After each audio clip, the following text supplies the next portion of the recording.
warahmatullahi wabarakatuh. Perkenalkan, saya Nyonya Nisi Hamzah, dosen tetap pada program studi S1 Kehutanan, Fakultas Kehutanan dan Ilmu Lingkungan Universitas Halu Oleo. Pada kesempatan kali ini, saya akan menjelaskan mengenai mata kuliah yang saya ampuh, hasil hutan bukan kayu. Mata kuliah hasil hutan bukan kayu merupakan salah satu mata kuliah dalam rumpun ilmu kehutanan yang bertujuan untuk memberikan pemahaman kepada mahasiswa mengenai berbagai sumber daya hutan selain kayu yang memiliki nilai ekologis, ekonomi, dan sosial. Berdasarkan RPS, mata kuliah ini memiliki bobot pembelajaran pada semester 5 dan dikembangkan untuk mendukung kompetensi mahasiswa kehutanan dalam pengelolaan sumber daya hutan secara berkelanjutan. Mata kuliah ini dirancang untuk mendukung beberapa capaian pembelajaran lulusan, terutama kemampuan mahasiswa dalam menerapkan ilmu kehutanan untuk mewujudkan restorasi ekologis yang berkelanjutan, melakukan pengelolaan hutan secara mandiri maupun kelompok, menghasilkan produk hasil hutan kayu maupun bukan kayu secara optimal dan berkelanjutan, serta memanfaatkan teknologi untuk menganalisis sumber daya hutan secara tepat. Melalui mata kuliah ini, mahasiswa tidak hanya memahami konsep hasil hutan bukan kayu secara teoritis, tetapi juga diarahkan untuk mampu mengembangkan produk berbasis potensi lokal. Dengan demikian, pembelajaran hasil hutan bukan kayu tidak berhenti pada pemahaman konsep, tetapi diarahkan sampai pada kemampuan inovasi dan pengembangan produk. Selama satu semester, materi pembelajaran disusun secara bertahap. Pada tahap awal, mahasiswa akan mempelajari konsep dasar dan ruang lingkup hasil hutan bukan kayu, potensi dan nilai penting hasil hutan bukan kayu, prospek pemanfaatan hasil hutan bukan kayu, serta aspek hukum dan pengelolaannya.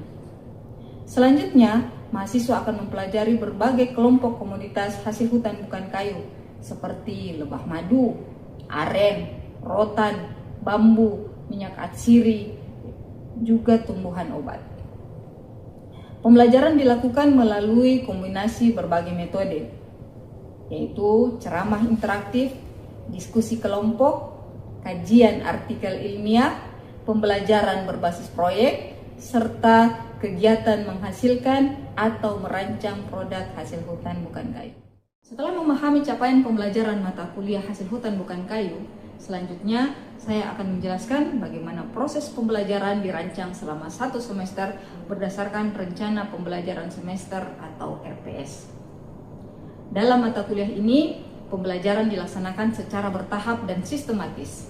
Pada bagian awal perkuliahan, mahasiswa diberikan pemahaman mengenai konsep dasar hasil hutan bukan kayu, ruang lingkup, nilai penting, serta berbagai permasalahan dan peluang dan pengembangannya. Tahap berikutnya, mahasiswa diarahkan untuk mengenal berbagai kelompok komoditas hasil hutan bukan kayu yang memiliki nilai ekonomi dan ekologis seperti lebah madu, aren, rotan, bambu, minyak atsiri, termasuk tumbuhan obat. Melalui tahapan pembelajaran tersebut, mahasiswa diharapkan mampu melihat bahwa hutan bukan hanya menghasilkan kayu, tetapi juga menyediakan berbagai sumber daya yang dapat dikembangkan menjadi produk bernilai tambah dengan tetap memperhatikan prinsip keberlanjutan. Untuk mencapai capaian pembelajaran tersebut, saya menerapkan pendekatan pembelajaran yang mengkombinasikan beberapa metode. Pertama, metode pembelajaran berbasis konsep, melalui penyampaian materi dasar dan diskusi interaktif untuk membangun pemahaman mahasiswa terhadap konsep hasil hutan bukan kayu. Dalam proses pembelajaran, mahasiswa tidak hanya dinilai dari kemampuan menghafal konsep, tetapi juga dari kemampuan memahami masalah, berdiskusi, melakukan kajian ilmiah, dan menghasilkan karya. Bentuk evaluasi dilakukan melalui partisipasi aktif dalam diskusi, tugas review artikel, presentase, tugas proyek, evaluasi tengah semester, dan juga evaluasi akhir semester. Sebagai contoh, mahasiswa diarahkan untuk melakukan kajian teknologi pengolahan berbagai produk hasil hutan bukan kayu dan menyusun proyek berbasis potensi lokal. Demikian gambaran umum mengenai perencanaan pembelajaran mata kuliah hasil hutan bukan kayu berdasarkan rencana pembelajaran semester. Pada bagian berikutnya, saya akan menampilkan salah satu contoh pelaksanaan pembelajaran yang telah dirancang dengan RPS, yaitu pembelajaran pada pertemuan kelima dengan topik potensi dan pemanfaatan tumbuhan obat sebagai salah satu produk hasil hutan bukan kayu. Pada pertemuan ini, mahasiswa akan diajak untuk memahami bahwa tumbuhan obat bukan hanya memiliki nilai sebagai sumber bahan alami untuk kesehatan, tetapi juga memiliki potensi ekonomi yang besar apabila dikelola melalui pendekatan ilmu kehutanan yang berkelanjutan. Dalam proses pembelajaran ini, mahasiswa akan mengikuti beberapa tahapan kegiatan, mulai dari apersepsi, penyampaian konsep dasar, eksplorasi potensi tumbuhan obat, diskusi, hingga refleksi terhadap peluang pengembangannya. Untuk melihat bagaimana proses pembelajaran tersebut berlangsung, berikut saya tampilkan cuplikan video pembelajaran di kelas pada pertemuan kelima tentang tumbuhan obat.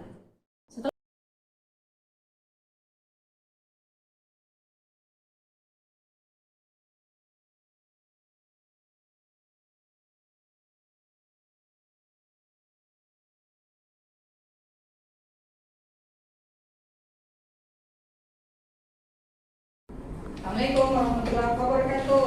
Waalaikumsalam warahmatullahi wabarakatuh. Ya, gimana kabarnya? Baik. Oke, sebelum kita mulai kita cek dulu ya. Ismawati. Hadir Bu. Dian Wulandari. Hadir Bu. Sisil. Hadir Hadir Bu. Oke. Dena Septiana Mukhtar. Hadir Bu. Baik, adik sekalian, pada pertemuan kali ini kita akan membahas yang melanjutkan pertemuan sebelumnya. Ini kan sudah minggu ke-5 ya, pertemuan kelima. Ya, oke, yang sebelumnya kita sudah membahas berbagai macam produk-produk hasil bukan kayu, ada resin, gaharu, ya, rotan, bambu. Hari ini kita akan membahas tentang tumbuhan obat. Ini yang merupakan salah satu produk hasil hutan bukan kayu. Iya. Sebelum saya mulai, saya mau bertanya dulu. Ya, pernahkah kita menggunakan tumbuhan obat? Ada yang pernah pakai tumbuhan obat?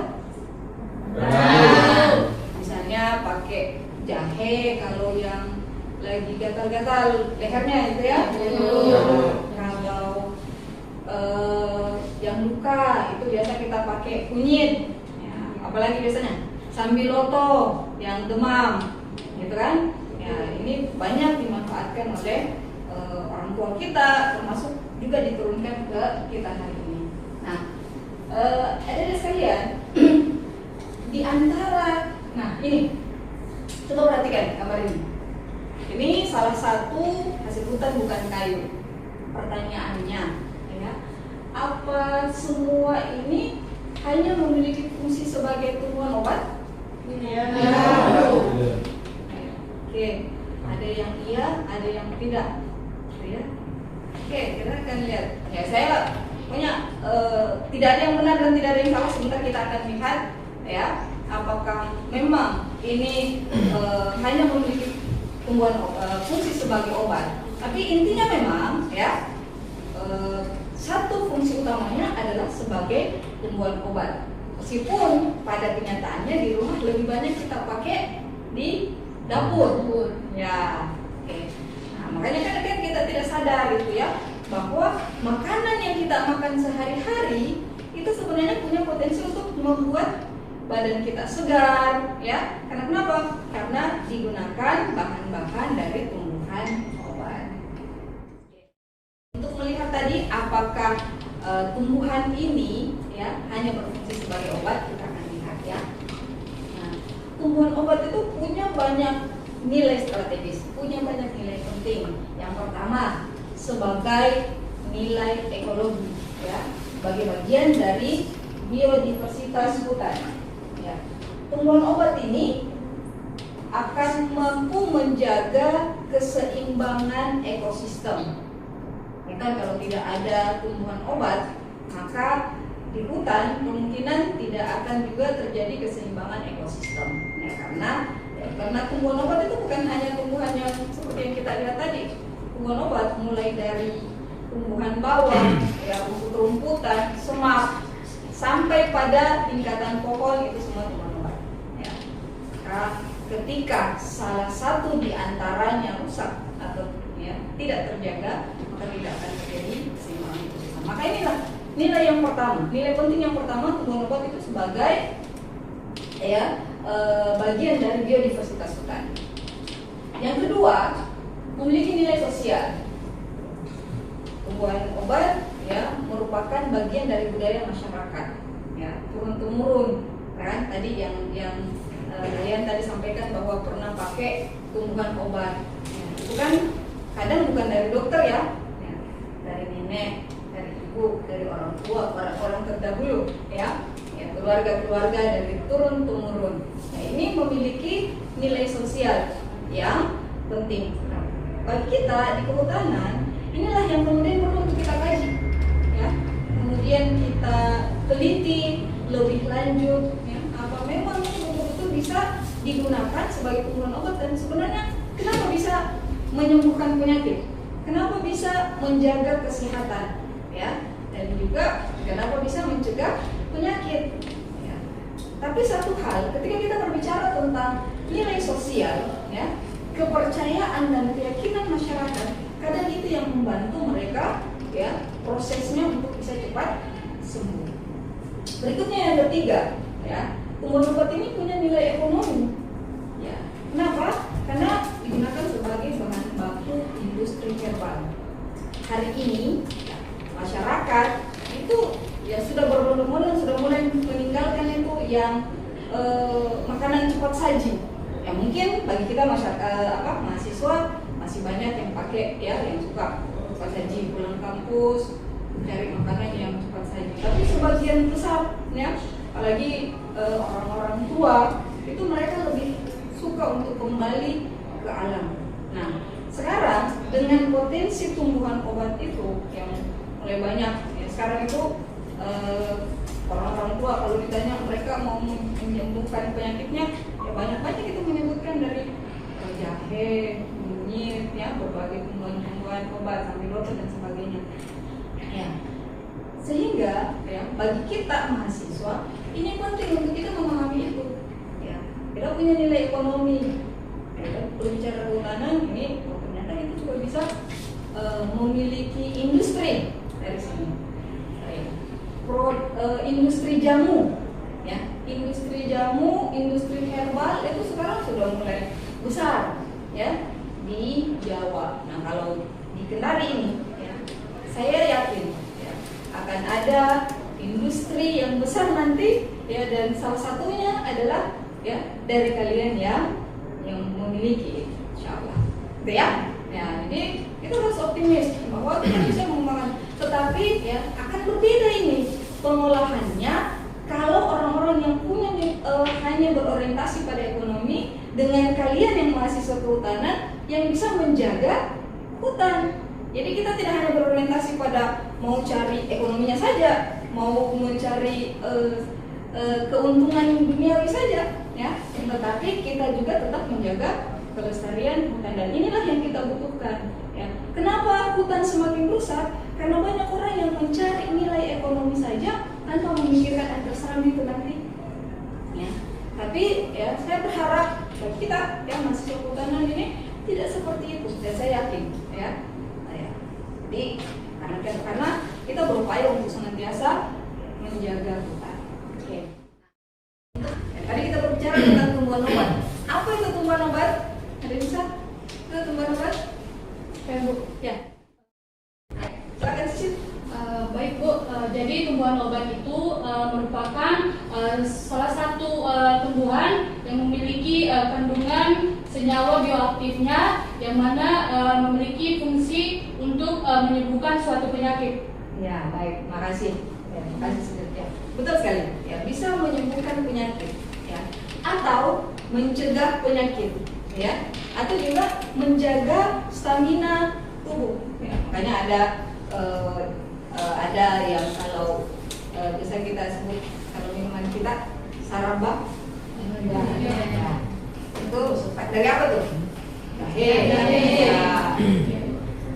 Itu bisa menjaga stamina tubuh, ya. Itu salah satunya. Itu juga bagian dari hasil hutan bukan kayu. Nah, dari perspektif hasil hutan bukan kayu, tumbuhan obat itu merupakan hutan yang berasal dari bagian tumbuhan.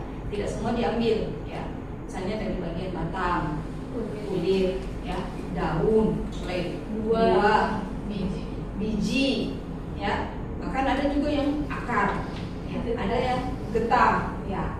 Oke. Kalau tumbuhan-tumbuhan bawah itu kadang itu sekaligus, ya.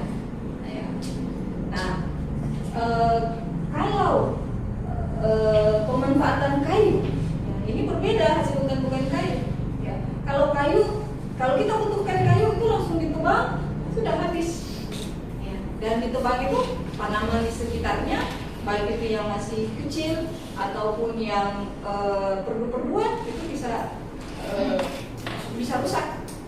Tapi kalau pemanfaatan hasil hutan bukan kayu, itu tidak perlu penebangan. Yang pemanfaatannya bisa dilakukan tanpa merusak hutan.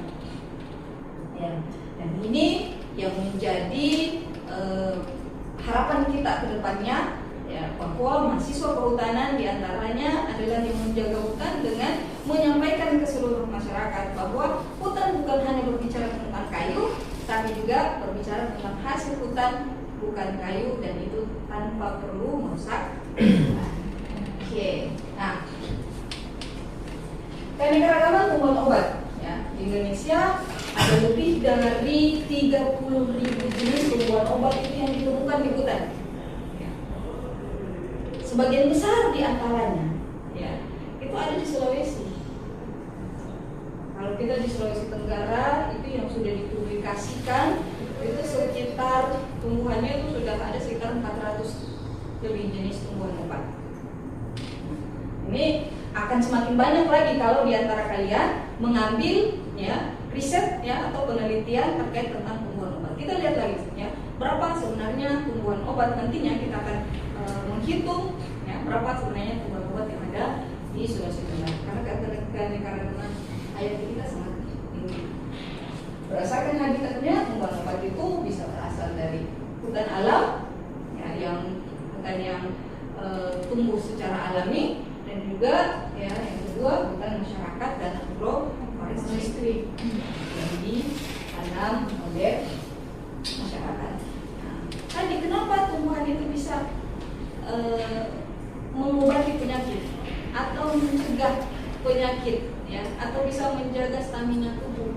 Karena ada, ya, beberapa kandungannya. Nah, ini juga menjadi satu riset kita di hasil hutan bukan kayu.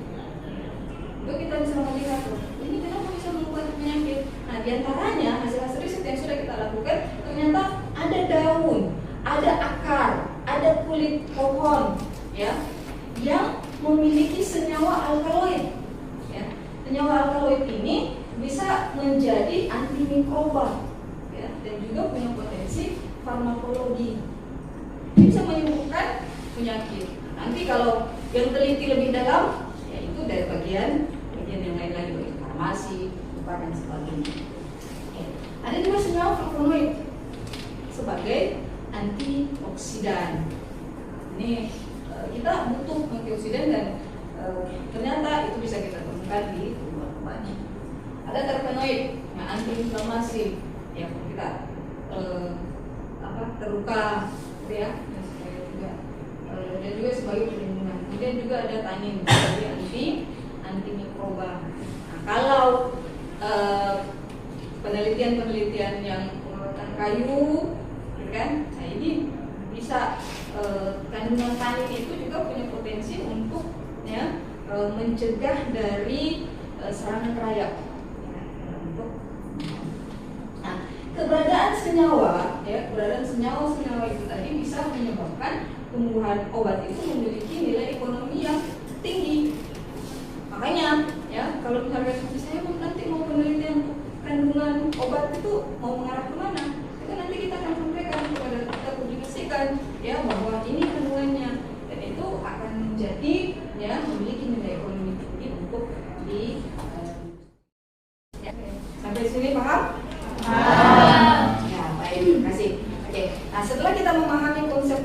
tadi tentang tumbuhan obat, ya, sekarang kita akan coba melihat salah satu di antara manfaat dari tumbuhan obat yang ada di Sulawesi Tenggara.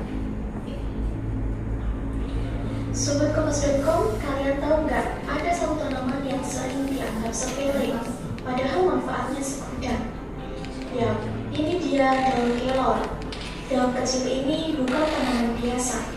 Di sejumlah negara, daun kelor disebut sebagai pohon ajaib. Karena kandungannya kaya nutrisi, antioksidan, dan mineral penting yang super manfaat buat kesehatan. Mau tahu apa saja manfaatnya? Ini dia 7 masalah kesehatan yang bisa diatasi dengan daun kelor. Sering merasa pegel atau nyeri sendi, daun kelor mengandung senyawa anti-inflamasi yang dapat meredakan rematik dan mempercepat proses pemulihan sendi. Jika kadar gula sobat naik turun, daun kelor dapat membantu menurunkan kadar gula darah secara alami dan meningkatkan produksi insulin untuk mencegah diabetes. Tahukah sobat, penelitian menunjukkan bahwa ekstrak daun kelor dapat menghambat pertumbuhan sel kanker dan memperkuat sistem imun kita. Mudah lupa atau sering lupa, daun kelor dipercaya dapat melindungi otak dari penuaan dini dan meningkatkan fungsi daya ingat. Jika tubuh sering terasa tidak fit, inflamasi dalam tubuh bisa menjadi penyebabnya. Daun kelor memiliki sifat anti-inflamasi alami yang dapat mencegah berbagai penyakit. Selain itu, kandungan antioksidan pada daun kelor dapat melawan efek buruk radikal bebas pemicu inflamasi sel yang berkaitan dengan penyakit kronis dan proses penuaan. Radang sendi bisa mengganggu aktivitas harian kita. Konsumsi daun kelor secara rutin terbukti bisa membantu meredakan gejala radang sendi dan menjaga kesehatan sendi. Kolesterol jahat dapat menyebabkan penyakit jantung. Pada beberapa penelitian, golongan senyawa bioaktif pada daun kelor terbukti dapat menurunkan kolesterol tinggi. Gimana sobat? Sekarang sudah tahu kan banyaknya manfaat daun kecil ini? Yuk mulai jaga kesehatan kita dari sekarang.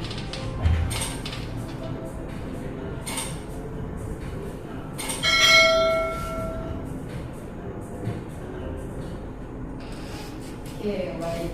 Nah, ternyata kelor yang selama ini kita konsumsi sebagai sayur dalam keseharian kita punya begitu banyak manfaat, ya. Di beberapa negara-negara maju, bahkan ya mereka berupaya untuk menanam kelor, ya. Di Belanda itu mereka bahkan berupaya untuk membawa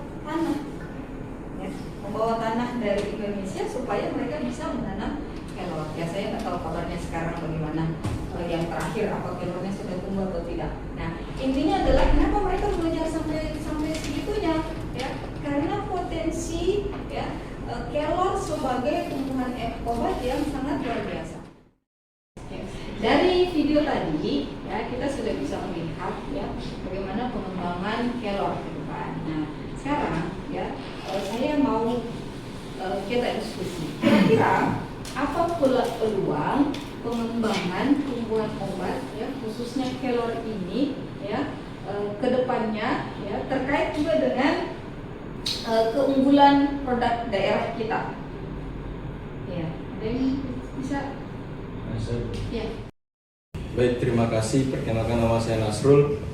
Saya berasal dari Muna Barat, tepatnya desa Marobea. Dan di sana itu pengembangan untuk daun kelor itu ada seorang pemuda yang buat teh dari daun kelor, ya, dan buat bubuknya. Berarti dalam hal ini di desanya Nasrul ini bukan hanya dipakai untuk sayur, ya, tapi sudah dikembangkan menjadi kelor, menjadi teh dan serbuk untuk obat bubuk, ya. Berarti apakah, ya, kita sudah paham atau belum, atau sejauh mana pemahaman kita? Siap kuis? Ya. Nah, ini kuisnya kita dalam bentuk bermain. Oke, ya. Silakan di scan. Karena di sini kita akan melihat sejauh mana pemahaman kita tentang konsep tumbuhan obat, manfaat hasil hutan bukan kayu, ya, kandungan bioaktif, dan prinsip pengelolaan keberlanjutan. Oke, sudah semua? Oke, kita akan lihat siapa yang sudah masuk. Ya, oke, siap? Baik. Siap? Siap, Bu. Oke, kita mulai 1, 2, 3.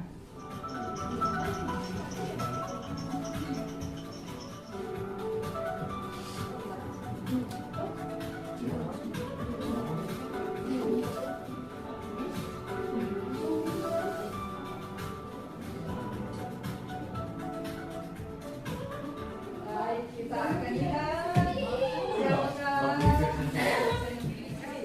Saya coba lihat dari jawaban ini, ya, dari kita dari siang tadi sampai sekarang itu kita sebagian besar sudah sangat paham. Terima kasih, kita berikan applause untuk.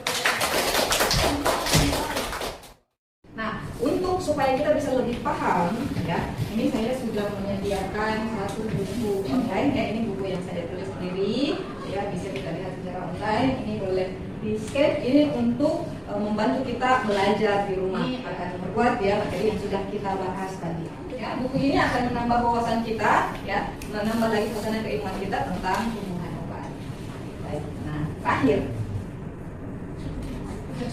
nah, kita akan buat tugas. Tadi sudah lihat video tumbuhan obat, ya.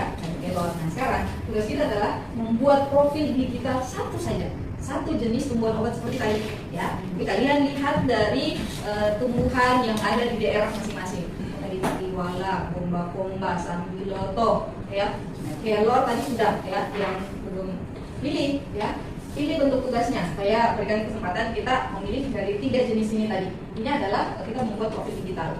Ya, yang mau mengambil membuat infografis digital, ya, dalam bentuk Canva, ya, menggunakan Canva, silakan, ya. Mau membuat video pendek, ya, durasinya itu maksimal 3 menit, paling banyak 3 menit, 1 menit juga sudah cukup, ya.